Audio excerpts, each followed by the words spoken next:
Баткен облусунда өспүрүмдөр арасында зордук зомбулук былтыркы жылга салыштырмалуу 9-га көбөйгөн.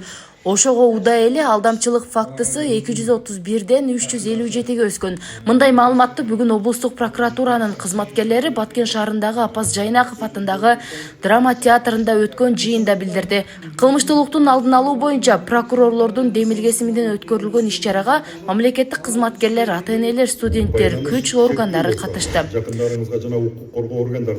Жазалар катаалдашкандыгы, мыйзамдарга өзгөртүүлөр киргизилгендиги тууралуу азыр баяндамада токтолуп, ошол тууралуу маалымат берет элге. Мындан сырткары ички иштер органдары болсо алдамчылык, үй бүлөлүк зомбулук жана ошондой эле башка облустун аймагында көп кездешкен кылмыштардын түрлөрү боюнча дагы маалыматтарды берип, алардын алдын алуу чараларын көрүү тууралуу ыкмаларды, башка маалыматтар менен бөлүшүшөт.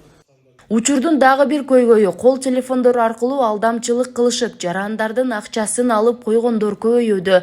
Эмбанктын Кызылкая шаарындагы өкүлдөрү түшүндүрүү иштерин жүргүзүп, алданып калбоого чакырды. Чалышканда эч кандай өзүңөр жөнүндө маалыматты бербегиле, биринчиден. Экинчиден, өзүңөрдүн маалыматты, паспортуңардын данныйларын, картаңардын данныйларын бербегиле.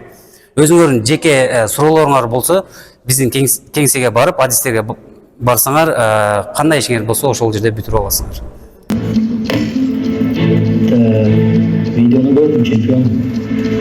Иш-чарада атайын видеороликтер көрсөтүлдү. Ошондой эле облус аймагында кылмыштуулуктун статистикасы тааныштырылып, кылмыштарды болтурбоо үчүн жапа-тырмак аракет көрүү керектиги баса белгиленди.